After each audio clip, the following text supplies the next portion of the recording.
जोहार साथियों, आज हम बांसवाड़ा जिले के घाटोल विधानसभा में आ चुके थे। यहाँ पर बाप पार्टी से अ, विधायक चुनाव लड़ चुके अशोक भिल जो कि 3651 वोटों से बहुत कम वोटों से हारे हैं और इनकी राजनीतिक करियर के बारे में और ये किस प्रकार से चुनाव हारे हैं, इसके बारे में आज चर्चा करने वाले हैं।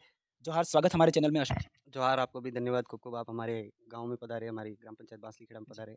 इसके लिए आपको जोहार, आपके चैनल को और आपके सब्सक्राइबर को भी जी। सबको जोहार। आज आप ये बताइए कि राजनीति में आप कब से एंट्री मारी और राजनीति में एंट्री मारने का क्या कारण रहा? राजनीतिक में मैंने पहले एंट्री नहीं मारी, राजनीतिक जी, मेरे लिए महत्वपूर्ण नहीं है। जी, जब 2015 की बात है, मैं पढ़ाई कर रहा था और उस टाइम में एक सामाजिक मूवमेंट चला था जिसमें जी, पहले तो जय आदिवासी युवा शक्ति जो जयेश के नाम से एमपी में प्रसिद्ध है, जी, वो हमारे पीपलकुट क्षेत्र घंटाली में हमारा कोई कार्यक्रम हुआ था। उसमें मैं गया था, फिर वहाँ से धीरे-धीरे आया, इसके बाद बीटीपी आई। जी, तो उस टाइम मैं पहली बार बिरसा मुंडा जयंती अपने घंटाली में मनाई थी। वहाँ से शुरुआत धीरे-धीरे हुई, फिर बीटीपी आई, बीटीपी को हमने समर्थन दिया। फिर मेरे ग्राम पंचायत बांसलीखेड़ा की जनता को आभार जोहार। जी, उन्होंने मुझे सरपंच प्रतिनिधि के रूप में भी काम करने का मौका दिया। फिर धीरे-धीरे राजनीतिक में चलते गए, जुड़ते गए और फिर जो व्यवस्था बनी हुई, उस व्यवस्था के हिसाब से हमको भारत आदिवासी पार्टी ने विधायक प्रत्याशी के रूप में चयन किया, विधायक का टिकट मिला और विधायक का चुनाव लड़े। आप सरपंच प्रतिनिधि में कब से चुनाव लड़े थे और कौन से सत्र में आप ये जीते थे? ये ये अभी अभी ये जो अभी मैं वर्तमान में सरपंच प्रतिनिधि आप बैठे हो, यही ग्राम पंचायत है अच्छा, अच्छा। और मैं लड़ा था इसमें, बीच में थोड़ी से मेरे उपचुनाव भी हुए थे। अच्छा, अच्छा। उपचुनाव में वापस जीता था मैं। जी। इस तरह से चुनाव लड़ा और करा। फिर भी राजनीति में ऐसा कौन-सा मोमेंट आया जो आपको ऐसा लगा कि मुझे ना राजनीति में जाना ही चाहिए? आप पहले स्टडी वगैरह भी कर रहे थे तो आप मतलब कब ऐसा क्या मोमेंट आया था और आपको ऐसा ही लगा कि नहीं मुझे राजनीति में जाने से ही लोगों का भला हुआ? नहीं, नहीं, ऐसा नहीं है। राजनीतिक में जाने से पहले सामाजिक मूवमेंट में काम करा, सामाजिक कार्यकर्ता के रूप में। फिर धीरे-धीरे लगा कि नहीं यार, वहाँ जो व्यवस्था है, जो लोकतंत्र में व्यवस्थाएँ बनी हुई है, हमारे द्वारा चुने हुए नेता, हमारे समाज के साथ में ये क्षेत्र में किसी प्रकार का कोई विकास ज़्यादातर भ्रष्टाचार की ओर कदम रख रहे थे, तो हमने ये राजनीतिक करियर चुना। देखिए, आपके शिक्षा के स्तर की बात की जाए तो आपने शुरू से लेकर कहाँ पढ़ाई करी है और कहाँ तक लास्ट पढ़ाई करी है आपने? मेरे मदर हैं जो शिक्षाकर्मी स्कूल में अभी वर्तमान में मेरे गाँव में ही पोस्टिंग है। मेरा बचपन मेरे मम्मी के साथ में पहली क्लास से लगाकर चौथी तक मैं अपने मेरे गाँव में पढ़ाई करी। फिर चौथी क्लास से लगाकर 8वीं तक मैंने लाल बहादुर शास्त्री एक फ़ेमस स्कूल है अपने घाटोल में, सरकारी जी, स्कूल है, वहाँ मैंने पढ़ाई करी। फिर इसके बाद में मैंने 9th क्लास में सीनियर सेकेंडरी स्कूल जो घाटोल में है, वहाँ पढ़ाई करी। फिर सरस्वती विद्या मंदिर स्कूल में पढ़ाई करी, फिर बीए करा, कॉलेज करा और पीजीडीसीए वगैरह कोर्स करे और पढ़ाई फिर थोड़ा-सा पढ़ाई से डिस्टर्ब भी हुए बीच में। फिर पढ़ाई के बाद में सामाजिक आंदोलन में आ गए, तो सामाजिक के साथ राजनीतिक में चले गए। तो आपको ऐसा नहीं लगा कि मैं तो एक युवा हूँ और आपकी उम्र भी बहुत कम लग रही है, तो आपको ऐसा नहीं लगा कि नहीं मुझे तो पढ़ के नौकरी लगनी चाहिए? क्योंकि मेरे घर में है जो मम्मी वगैरह टीचर है, तो आपको ऐसा नहीं लगा कि मुझे टीचर लाइन में जाना चाहिए, इंजीनियर लाइन में जाना चाहिए या फिर डॉक्टर की लाइन में जाना चाहिए और आपने राजनीति को करियर कैसे चुन लिया? बचपन में सपना मेरा आरएसआईएएस बनने का था। पढ़ाई भी मैं काफ़ी इंटेलिजेंट रहा है। लाल बहादुर शास्त्री स्कूल एक ज़माने में बहुत फ़ेमस स्कूल हुआ करती थी। वहाँ पर मैं सांस्कृतिक कार्यक्रमों में बहुत ज़्यादा, जैसे आज सभी पूछते हैं कि आप यार ऐसा बोलते हो, क्या कारण है? मैं बचपन से ही बचपन ही मेरा इस तरह से निकला, जनता के बीच में रहता हूँ। इस तरह से तो वो मेरे अंदर जो डर था वो ख़त्म हो गया। रही बात पढ़ाई की, तो पढ़ाई मेरे घर में पापा टीचर है मेरे जी, और मम्मी शिक्षाकर्मी में है। भाई ने बीएससी नर्सिंग कर रखी है, सिस्टर ने बीएससी बीएड कर रखा है। और मेरे वाइफ़ है, उन्होंने बीएड कर रखा है। जी, इस तरह से घर में सब शिक्षित है और ज़मीन जायदाद भी है, कमाते हैं, खेती-बाड़ी से भी जुड़े हुए हैं। किसान के रूप में भी हमने काम किया है। 3 साल मैंने ट्रैक्टर भी चलाया है। इस तरह का, हाँ, ट्रैक्टर चलाया मैंने। इसके बाद में मैंने होटल में काम किया। इसके बाद में मैं गुजरात भी काम पे गया। मतलब इधर-उधर सारी चीज़ें मैंने इधर-उधर हाँ, हाँ। सीखी है। हाँ, जी। जी। तो ये मतलब 12th के बाद कहाँ तक पढ़ाई करी आपने? बीए करा मैंने। बीए करा बीए आपने। करा, अभी बीएड मैंने रनिंग का वो इसके आगे करा। कुछ नहीं? बीएड का रनिंग का वो चल रहा अच्छा, है। बीएड जी, का रनिंग अभी चला रहे हैं। एलएलबी करने का थोड़ा विचार है क्योंकि अब राजनीतिक जिस लोकतंत्र की लड़ाई लड़ रहे हैं, उस लोकतंत्र की स्थापना में जो संविधान महत्वपूर्ण चीज़ है, उसकी स्टडी करने के बारे में भी सोच रहे हैं, करेंगे। तो आप बीए में थे तभी सरपंच बन चुके थे या फिर बीए के बाद में? नहीं, बीए में था तभी। बीए में थे तब। हुँ। अब आप यहाँ पर कांग्रेस और बीजेपी का गढ़ माना जाता है जो कि बारी-बारी से 70-75 सालों से राज करती आ रही। ऐसे में आपने कैसे सोच लिया कि हम अलग पार्टी से भारत आदिवासी पार्टी जो कि नई पार्टी आई उससे चुनाव लड़े, इसका क्या मकसद रहा आपका? इसका मकसद, इसके पीछे कोई मकसद नहीं है। ये जब भारत आदिवासी पार्टी का निर्माण तो 1 महीने पहले हुआ है। हम जी, पहले सामाजिक कार्यकर्ता के रूप में काम करते थे जी, और रही बात राजनीतिक गढ़ कांग्रेस बीजेपी का रहा है, आपने भी देखा है और किस तरह से हमारा समाज में एक जन जागरण आया है जी। और किस तरह से चुनाव लड़ा और चर्चा तो यही थी कि घाटोल में अशोक बेली इस बार विधायक बनेंगे, पर जी। करोड़ों रुपए के सामने शायद कुछ वोटों से हम इसको हार तो नहीं मान सकते हम जी। अपने आप में। मैं तो जनता से, घाटोल विधानसभा जनता के से भी अपील करना चाहूंगा कि ये जे मैं विधानसभा में आवाज आपकी नहीं उठा सकता हूँ, पर इस क्षेत्र में, इस पूरे विधानसभा में जब जब भी किसी प्रकार की भी जरूरत पड़े, एज ए विधायक के रूप में आप मुझे आह्वान कीजिएगा, मुझे बुलाइएगा, मैं ज़रूर वहाँ पे उपस्थित होऊँगा और आपकी हर समस्याओं में खड़ा रहूँगा। भारत आदिवासी पार्टी की ऐसी कौन-सी विचारधारा है जो कि कांग्रेस और बीजेपी से अलग पार्टी बना के और फिर चुनाव लड़ी? भारत आदिवासी पार्टी एक, यूँ समझो आप, एक लोकतंत्र को बचाने की लड़ाई है ये। हमारे लिए चुनाव लड़ना, जीतना, ये तो है ही सही, लड़ना है, जीतना है, जीतेंगे तो ही लोकसभा और विधानसभा में जाके हम हमारी जो लोकतांत्रिक लड़ाई है उसकी आवाज़ उठा पाएँगे। जी। भारत आदिवासी पार्टी एक विचारधारा है। जी। इस विचारधारा में मैं तो अपील करना चाहूँगा कि सबको जुड़ना चाहिए। जी। अगर इस तरह से, जिस तरह जैसे मेरे पास में इतने करोड़ों रुपए नहीं थे, फिर भी जी। मुझे भारत आदिवासी पार्टी ने उम्मीदवार बनाया और यहाँ की जनता ने इतना प्यार दिया, इतना प्यार दिया कि कांग्रेस बीजेपी को पसीने बीजेपी राज करती आ रही थी, वो तो 55,000 वोटों पे सिमट गई और दोनों जी। को एक होकर लड़ना पड़ा। जी। आपने देखा होगा उधर के घंटाली के जो क्षेत्र है, वहाँ के बीजेपी समर्थित सरपंच हैं, उन्होंने कांग्रेस का प्रचार किया। घाटोल में भी एक तरफा, जो कभी बीजेपी का गढ़ हुआ करता था घाटोल प्रॉपर ही, उन्होंने भी बीजेपी को छोड़ के कांग्रेस को वोट दिया था। आप समझ सकते हो, जी। भारत आदिवासी पार्टी को हराने के लिए दोनों पार्टियों को एक होना पड़ा, तब जाके हारी है। बाकी ये करोड़ों रुपए भी फेल हो गए थे उनके। यहाँ की विधानसभा की जनता इतनी जागरूक हो गई है कि अब उनके पैसों की लालच में नहीं आएगी। तो यहाँ पर एससी, ओबीसी और जनरल के जो लोग हैं, एक भारत आदिवासी पार्टी को सपोर्ट नहीं करते हैं। तो आपको ऐसा नहीं लगता कि एससी, ओबीसी और जनरल के लोगों ने आपको वोट नहीं दिया होगा और आप हारे? जी, जैसे कि नरवाली को देख ले, नरवाली में मुझे 3 वोट मिले। जी। जो नरवाली जो बूथ था वहाँ पे ऐसे-ऐसे उनके क्या है कि भारत आदिवासी पार्टी उनको भी सोचना चाहिए, हालाँकि हर समाज में होता है, जैसे जैन है, अपना राजपूत समाज है, ओबीसी वर्ग का समाज है, आदिवासी समाज है, सब अपनी-अपनी लड़ाई लड़ रहे हैं कहीं न कहीं। परंतु मैं तो ये कहना चाहूँगा कि आपको अगर वास्तव में क्षेत्र का विकास चाहिए, तो पढ़े-लिखे युवा शिक्षित आदमी को आगे लाना चाहिए। पार्टी इम्पोर्टेंट नहीं रखती है, जी। पार्टियाँ हम बनाते हैं। हमारी वजह से पार्टियों का वजूद है, जैसे कि बीजेपी को पार्टी मानते हैं। अब बीजेपी को 55,000 वोट मिले, तो कहीं न कहीं कांग्रेस को 2-3 हज़ार वोट हमसे ज़्यादा मिले हैं। तो इम्पोर्टेंट क्या है? जी। इम्पोर्टेंट जनता है, पार्टी इम्पोर्टेंट नहीं है। भारत आदिवासी पार्टी ऐसा तो है नहीं कि मुझे अगर एमएलए बनाते वो वोट देते, तो ऐसा तो है नहीं मैं कुछ लड़ाइयाँ होती, ऐसा तो कुछ नहीं था। नहीं। आपने देखा होगा राजकुमार जी पहली बार 4,000 5,000 वोटों से जीते थे। इस बार राजस्थान में सेकंड नंबर पे रहे। वहाँ पर जनरल ने भी वोट किया, ओबीसी ने भी किया, माइनॉरिटी ने भी किया, एससी ने भी किया। आदिवासी, हमारी लड़ाई किसी समाज से नहीं है। हमारी लड़ाई इस लोकतांत्रिक देश में, हमारे लोकतंत्र में जो हिस्सा लेने वाले जो नेता हैं, जो हमारे द्वारा चुने जाते हैं, वो फिर हमारी आवाज़ नहीं उठाते हैं। जी। किसी भी का विकास के बारे में नहीं सोचते हैं, वो खुद का पैसा कमाने में लगाते हैं, भ्रष्टाचार होते हैं उन पे। जैसे आज खाद का देख लो, अभी किसान कितने परेशान हैं। जी। या आप पीछे लेम्स का देख रहे हो, मैं अभी बात करके उनसे निकला हूँ। जी। तो अभी तक तो खाद पहुँच जाना चाहिए था। जी। अब अगर खाद नहीं पहुँचता है, फिर कालाबाज़ारी होती है, फिर हमको उन दुकानदारों से जाके ना बहस करनी पड़ती है, तो फिर इसलिए दुकानदार से हमारी कोई वैर भावना तो है नहीं। जी। परंतु अगर समय पे नेता हमारा काम कर दे, तो हमसे उनसे कोई लड़ाई नहीं। और क्षेत्र का विकास चाहिए, तो मैं तो कहता हूँ जो एसटी, एससी, ओबीसी, माइनॉरिटी, सबको भारत आदिवासी पार्टी को सपोर्ट करना चाहिए, मदद करनी चाहिए, जी। ताकि ये जो भ्रष्टाचार है वो खत्म हो सके। तो ये आप भारत आदिवासी पार्टी से चुनाव लड़े थे, तो ऐसे कौन से 4-5 मुद्दे थे जिसको लेकर आप चुनाव लड़े थे और ये मैं विधायक ऐसे बन जाता हूँ, तो ये आपके काम करूँगा, ऐसे कुछ मुद्दे थे देखो, आपके? विशेष मुद्दा ये जो सोना मंगरी की फैक्ट्री है, जी। उसको रुकवाने का, हमारे विधानसभा में जाके हम उसके लिए आवाज़ उठाते। जी। इसके बाद में कटारू खेड़ा बी में एक फैक्ट्री लगने लगने वाली है। यहाँ दाता अमलिया करके एक गांव है, यहाँ पे केला मेला के पास में जी। पंचायत है बोरीपी, जी। उसमें फैक्ट्री लगी है। इसके बाद में ये हनगढ़ा हनगढ़ी करके हमारा जंगल है, वहाँ अभ्रक की खोज चल रही है। जी। इसके बाद में सिलथिया करके गांव है, वहाँ पर शराब की फैक्ट्री लगने वाली है। जी। ये विशेषकर तो इन चीज़ों को रोकना था, क्योंकि हमारा भोला-भाला समाज है, आदिवासी समाज बहुत भोला है। जी। और इस तरह का विस्थापन होता है, तो फिर आने वाले समय में हमारे लिए समस्या खड़ी हो जाएगी, क्योंकि हमारे बाप-दादा यहाँ पे रहते आए हैं। और हमारी जो एक पहचान है, मूलभूत पहचान है, वो पहचान हम यहाँ से विस्थापन होते हैं। विकास के नाम पे जो विनाशकारी फैक्ट्रियाँ, विशेषकर हमारे लिए तो विनाशकारी जी, फैक्ट्रियाँ हैं। जी।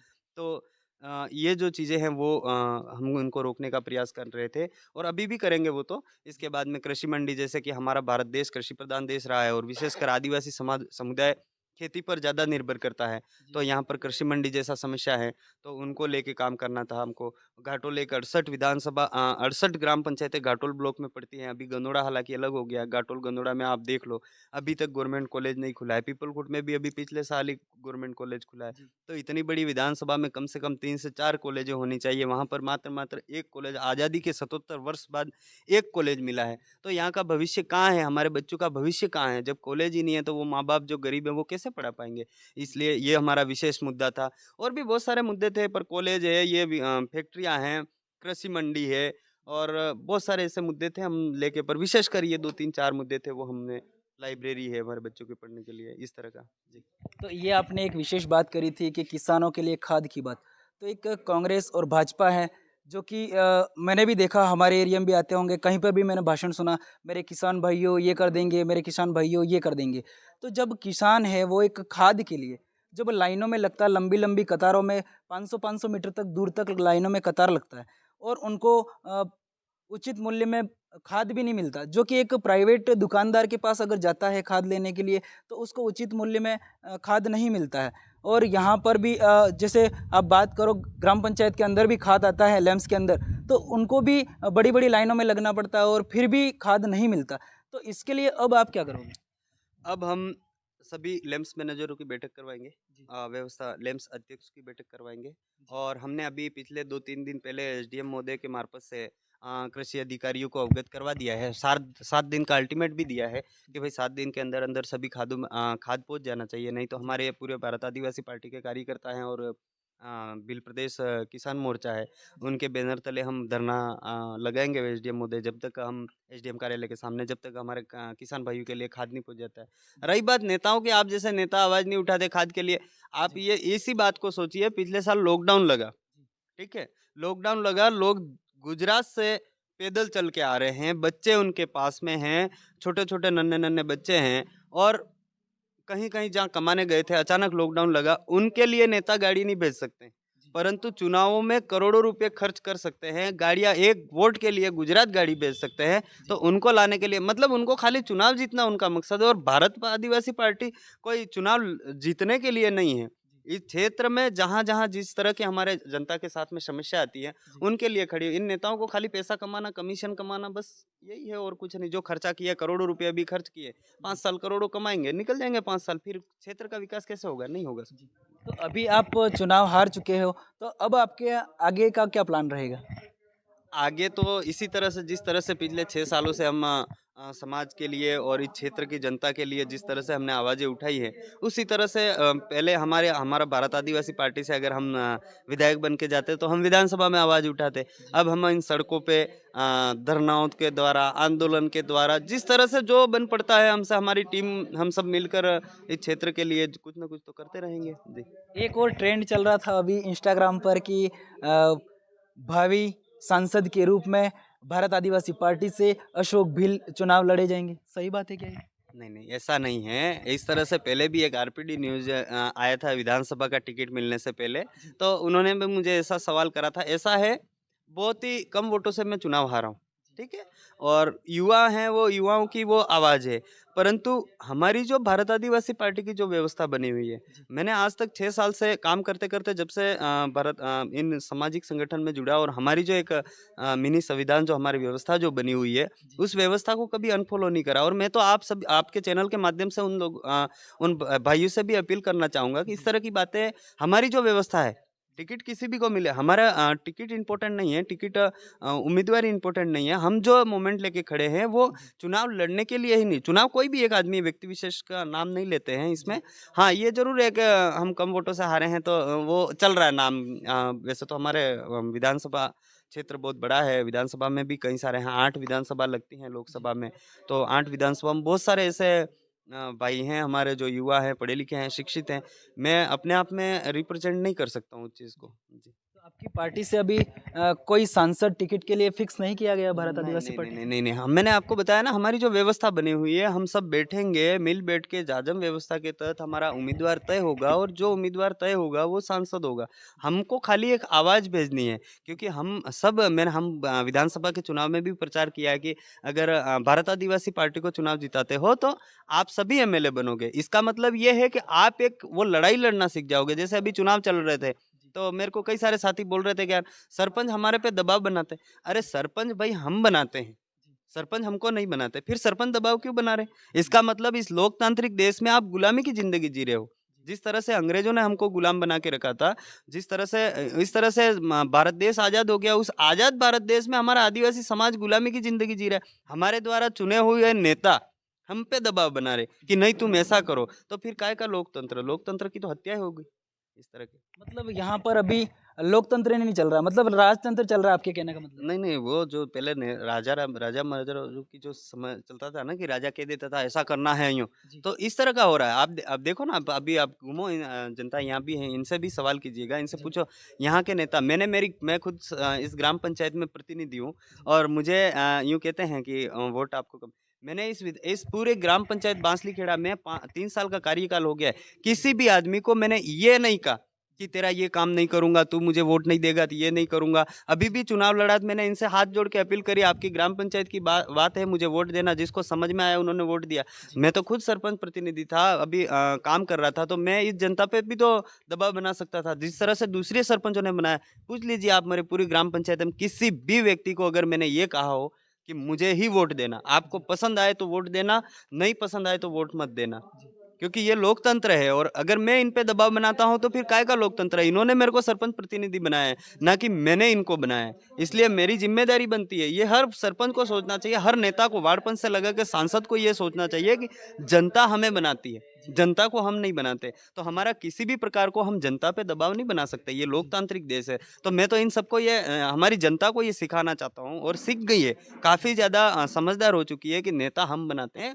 नेता हमको नहीं बनाते। इस तरह से हम इस लोकतंत्र को जिंदा रखने की प्रयास है हमारे। तो ये आपकी पार्टी है भारत आदिवासी पार्टी, जो कि एक विचारों की लड़ाई लड़ रही है। तो विचारों की लड़ाई लड़ रही जो युवा लोग हैं, जो कि गुमराह हो रहे हैं, तो उनको आप क्या संदेश देना चाहोगे? और आप किस तरीके से आप उन युवाओं को और उन बुजुर्गों को आपकी पार्टी से और विचारों से जोड़ने के लिए प्रयास करोगे? देखो बुजुर्ग हमारे ऐसा है, हमारे भिली भाषा में भिली जो बोली है, जी। हमारे डोकरा में है कि एक वड़ा के वसनम बंधाई जी के जी। भले कोगला में तरवार पड़ी जाए वो बदलवान कोशिश नहीं करे। ये हमारी भाषा में आप पूछ लीजिए, आप किसी भी बुजुर्ग से, जी। आप भी शायद आदिवासी समाज से ही आते हो, तो जी। आपको भी ये चीज़ें पता है।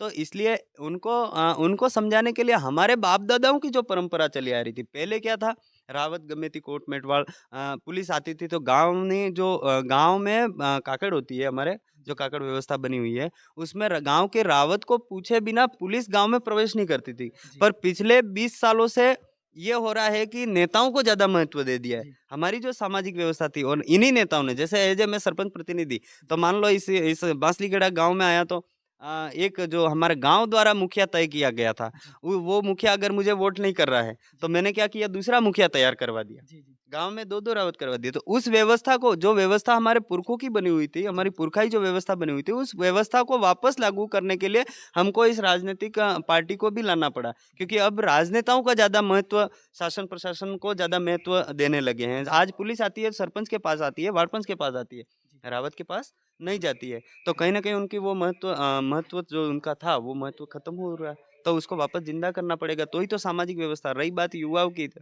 मैं भी देखता हूँ युवा राइडिंग वगैरह वगैरह कर रहे हैं। हमारा प्रयास है कि हमारी जो विचारधारा है उससे जुड़े, समझे, ताकि मैं युवाओं से भी अपील करना चाहूँगा, और जहाँ जहाँ भी बैठकें होती है हमारी सामाजिक मोमेंट पे, तो उनको कहना चाहूँगा, माँ बाप बड़ी उम्मीद से आपको बड़ा करते हैं और आपसे वो खूब सारी उम्मीदें जुड़ी हुई हैं। तो आप ऐसा कोई भी काम नहीं करें जिसकी वजह से अपने माँ बाप को दुखी होना पड़े, अपने समाज को दुखी होना पड़े, अपने घर परिवार को दुखी होना पड़े। और मुझे लगता है धीरे धीरे युवा समझ जाएगा। तो आपने अभी एक बात बोली है कि यहाँ पर पंचायत के अंदर पुलिस भी एंट्री नहीं मारती है।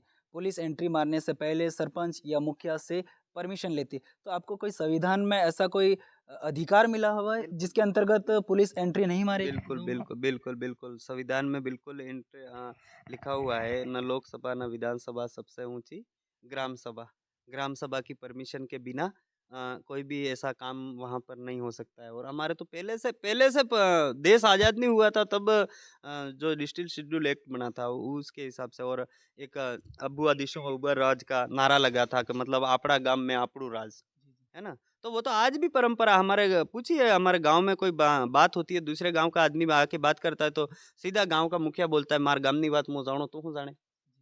तो कहीं न कहीं ये तो परंपरा है, और अच्छी परंपरा है, क्योंकि गाँव का निर्णय लेने में गाँव का ही आदमी सक्सेस होगा। इसी तरह से पार्टियों में क्या होता है, कांग्रेस, बीजेपी में टिकट वहाँ से तय कर देते हैं। जयपुर और दिल्ली वाले तय करते हैं। यहाँ के जनता को पता ही नहीं रहता है कि हमारा नेता कैसा होना चाहिए। भाई जिसको टिकट मिल दी गया तो कांग्रेस से जुड़ा हुआ वो कांग्रेस को वोट देता है, बीजेपी से जुड़ा हुआ है वो बीजेपी को वोट देता है, और फिर दोनों एक भी हो जाते हैं। जैसे हमारे जैसी विचारधारा वाली पार्टी आ जाती है तो दोनों एक भी हो जाते हैं। उनके बड़े लीडर हैं वो एक ही हैं, कोई अलग-अलग नहीं है, पर ये जनता को गुमराह करने के लिए कांग्रेस, बीजेपी बना रखी है। जी, पहले तो ये कांग्रेस पार्टी आई थी, इसके बाद में भाजपा आई है, तो दोनों तो अलग-अलग पार्टियाँ हैं और अलग-अलग उम्मीदवार उतारती, फिर दोनों एक कैसे हो गए?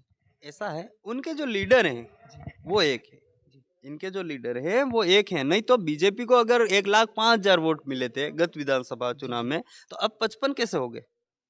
अब 55 कैसे हो गए? तो इन्होंने जो बड़े-बड़े लीडर थे उन्होंने कांग्रेस की तरफ वोट करवाया है, और खुलेआम करवाया है। इसका हमारे पास काफ़ी सारे सबूत भी हैं। क्या? तो इनके जो बड़े लीडर है वो ये नहीं चाहते, उनके लिए पार्टी इंपॉर्टेंट नहीं है, ये तो जनता में लड़ाई डलवा देते हैं। अब भाई-भाई लड़ा जाता है, पार्टी इंपॉर्टेंट नहीं है हमारे लिए। हमारे लिए हमारा परिवार इंपॉर्टेंट है, हमारा समाज इंपॉर्टेंट है, हमारे इस क्षेत्र की जनता इंपॉर्टेंट है, इस क्षेत्र का विकास इंपॉर्टेंट है।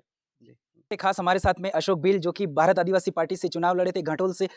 इनके बारे में क्या कहना चाहोगे कमेंट करके ज़रूर बताना। और मेरा नाम प्रवीण डोडियर, आप देख रहे हो न्यूज़ चैनल आदिवासी की आवाज़। Thank you so much.